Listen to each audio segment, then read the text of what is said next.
I think I'm likely to be the most American person on this panel. My relatives have fought in every war that Americans have ever fought, including the Civil War, where my ancestors fought in segregated United Color troops for their own freedom and the freedom of all Black people in America. There's been a lot of talk about the founding fathers, but birthright citizenship comes from the 14th Amendment, which was established after the Civil War to give Black Americans who had been brought here via chattel slavery citizenship rights in the country that they had been brought to against their will. The Statue of Liberty, a symbol that has become synonymous with immigration rights, was actually gifted by France to the United States to commemorate the end of slavery. So understandably, my feelings about this country to which I was brought, my ancestors were brought as slaves, is complicated. The easiest way to break a loud pundit on live television is to throw real history right in their face. What you are about to watch is the exact second where flag-waving talking points smash right into historical facts. A right-wing speaker tried to use cheap tricks to judge people who question the government. He wanted to make it look like anyone who talks about the deep flaws in our system hates the country. But instead of backing down, Briahna Joy Gray completely flips the discussion upside down. She does not just talk about feelings. She brings the actual receipts from the past. She details how the foundational freedoms of this land were won through intense struggle and real pain, not just shiny lapel pins. Watch how the other speakers look completely lost when their simple worldview gets picked apart by a real history lesson. This is what happens when someone stops playing by the rules of cable news and starts speaking raw truths. This is Trent Williams, where we rip up the script and follow the money. Let's get started. I want to talk to you about the birthright issue in a moment. But first of all, the vibe around the 250th celebrations do seem to be not great. You know, the state fair wasn't very well attended. A lot of top music artists have refused to perform at various events and so on. It should be, and I say this as a Brit, obviously for us it was a bloody terrible day 250 years ago when Mad King George blew it all. So obviously I don't share. I actually went to the US ambassador to the UK's party of the night, 250th, and I wore an American hat and I tried to feel celebratory, but all I could think was, if it hadn't been for that lunatic King George III, we might still be ruling over you. So it's hard for us over here. But why do you think, I mean, Trump obviously is a very divisive, toxic, polarizing president. We know that, but there have been plenty of polarizing presidents before. Why are Americans not even coming together to be united for something like 250 years of independence? Well, great to be on, Piers. You know, they say breaking up is hard to do. Thank you for the offer to come back to the monarchy. We're good. I agree with Cenk and with Andrew and the other friend here that we love it here in America. Happy birthday, happy anniversary, 250, July 4th. I don't know where you're seeing that people aren't proud to be Americans, maybe in certain parts of society, but overall, Americans are very proud, especially people with common sense on the right. There was a poll that came out on CNN. We love our CNN. 93% of Republicans are extremely proud to be American. Juxtapose that, only 27% of Democrats are proud to be American. Here's this lovely girl right here. I don't know where she stands on this, but she should be proud to be American. I was just as fortunate enough to be at the big UFC fight at the White House. It was incredible. It was the most patriotic thing. Cenk, by the way, I saw your boy Joe Rogan there. I do not think you're going to be able to take him in a fight. I know you tried to challenge him, but you are looking kind of svelte these days, maybe. But isn't the truth? Isn't the truth? The polling shows. The future looks bright here. But the polling, I guess, shows that it depends who's president, right? If you have a popular Democratic president, Republicans will probably say they're less proud of their country simply because it's a Democrat president. This is part of the problem. And on the birthright issue, this cuts to the quick, really, Adam, of what it means to be an American.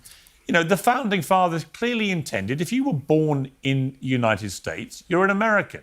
Why try and tamper with that intrinsic sort of bedrock foundational thing about what it means to be actually an American? Well, there's a lot of people in America who should be thankful that they have the golden ticket of life, but some of the biggest haters of America live in America. I think ultimately, if you want to ask judicial questions, bring on an attorney, bring on a judge. For me, it comes down to one thing. Do you love the country you're in. I'm super proud to be American. I was at Mar-a-Lago. They gave me this pin, and we did a big valuetainment event with Patrick and David. They gave us hundreds of extra American flags pins. Here's a little experiment, Pierce. I want to know what you would say to this and the rest of the panel. I started giving American flags out to everyone I saw. Hey, how you doing? The people that loved America were so grateful. Oh my God. Some people in Miami thought that I was giving them a little bag of drugs. It was just an American flag, relax. But what I found out is that leftists and people that should love America, from America, they would be disgusted. I don't want this. I would never wear this. I said, hey, listen, they just renounced the cost to renounce your citizenship. They just lowered it from $2,500 to $450. Anyone who wants to leave America, who is an American, I'm sponsoring them to gladly get them the renouncement of citizenship for $450. Sign up at VT.com. But other than that, you got to be proud to live in America. Even these people that I respectfully disagree with on a lot of issues, they're even proud to be an American. Well, actually, before I come to Brian, then let me just ask Briahna: are you proud to be an American? You can tell how uncomfortable the entire panel becomes the exact second the host attempts to force a cheap trap. Watch how the right-wing pundit completely freezes as his simple talking points are crushed by real education. Watch her response. I think I'm likely to be the most American person on this panel. My relatives have fought in every war that Americans have ever fought, including the Civil War, where my ancestors fought in segregated United Color troops for their own freedom and the freedom of all Black people in America. There's been a lot of talk about the Founding Fathers, but birthright citizenship comes from the 14th Amendment, which was established after the Civil War to give Black Americans who had been brought here via chattel slavery citizenship rights in the country that they had been brought to against their will. The Statue of Liberty, a symbol that has become synonymous with immigration rights, was actually gifted by France to the United States to commemorate the end of slavery. So understandably, my feelings about this country to which I was brought, my ancestors were brought as slaves, is complicated. But I think what's beautiful about America, the promise of America, is that it can become a more perfect union. That's what the preamble to the Constitution asks of us, to continue to endeavor to become better.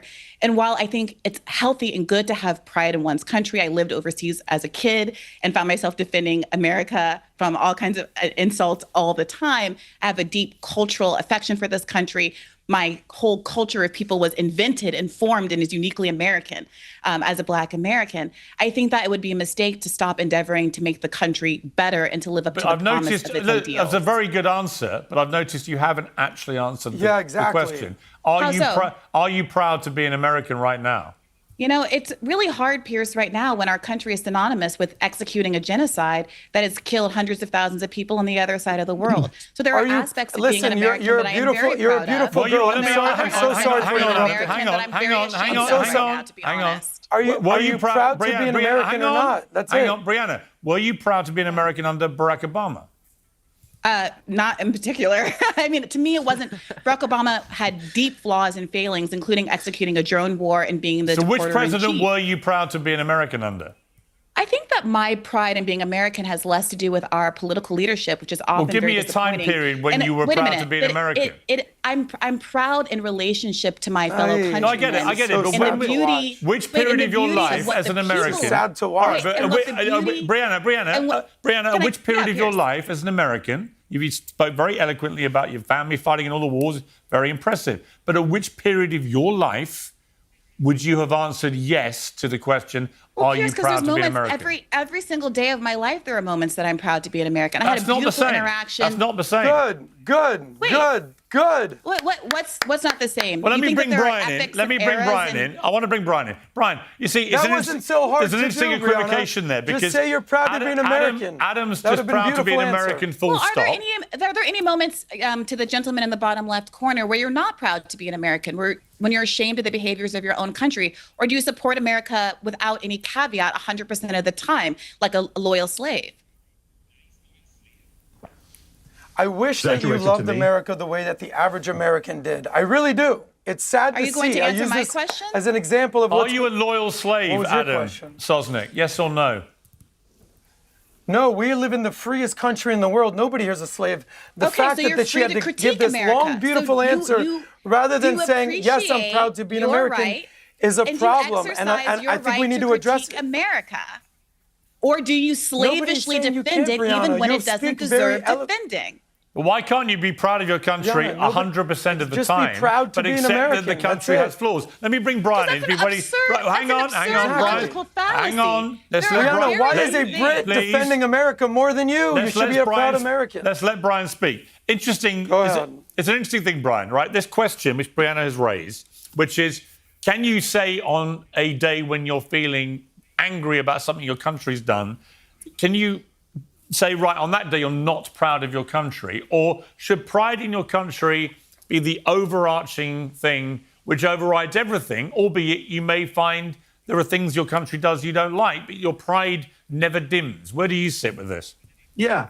Well, first of all, thanks for having me on, Pierce, on this very special celebration. I am proud to be an American. Now, there are times in our country that I can completely disagree on the direction that our government is headed, the things that we're involved with.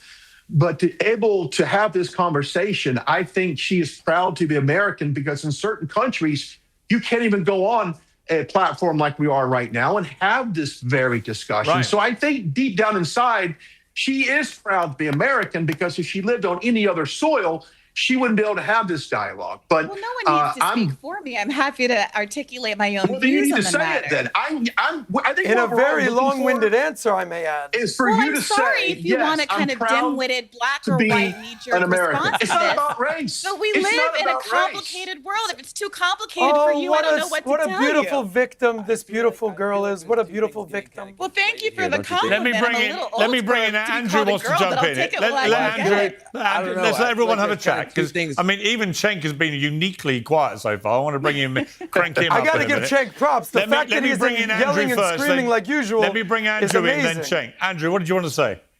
Well, there's kind of like two things being conflated here, right? There's like love and appreciation for your American country folk, and just like having an Americana appreciation for the people of this strange, amazing land. Like, for example, I'm going to Alaska in a couple days for the 4th of July celebration, where they're going to launch 100 cars off of the cliff, and everyone's going to light fireworks and eat food from the gas station and just enjoy some Americana.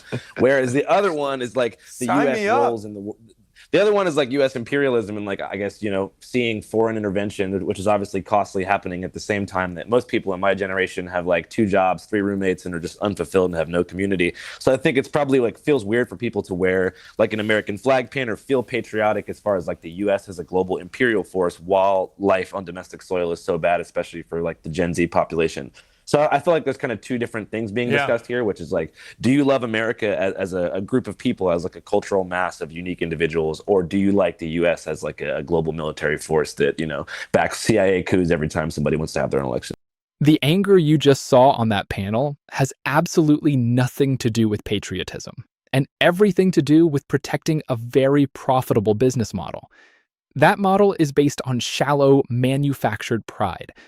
The establishment desperately wants you to think that loving your country means keeping your mouth shut and never asking hard questions. They want you to believe that wearing an American flag pin makes you a better citizen than someone working to fix the broken parts of our communities. But Briahna Joy Gray completely shattered that illusion. She reminded everyone that the legal bedrock of American freedom did not come from a magical, perfect past. It was forged in the fire of the Civil War.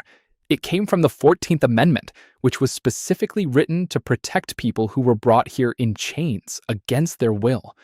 Even the Statue of Liberty, which pundits love to use as a generic background prop, was actually given by France to celebrate the destruction of slavery. When you drop those massive truths on live television, the standard talking points completely melt away.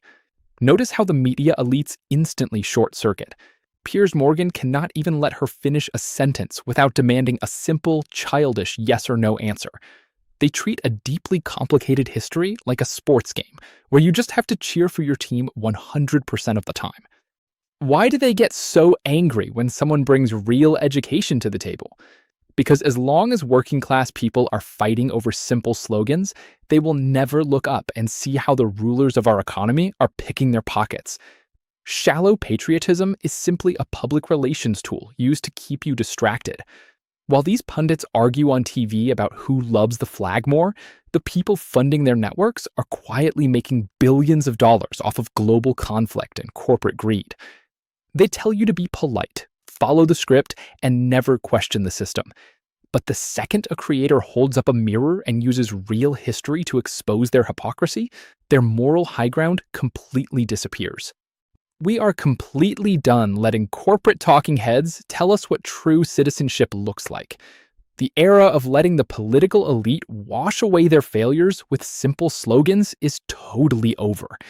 The mirror has been held up, and the establishment is absolutely terrified of what is looking back at them. This is Trent William. Make sure to like and subscribe. People over profits, always. Peace.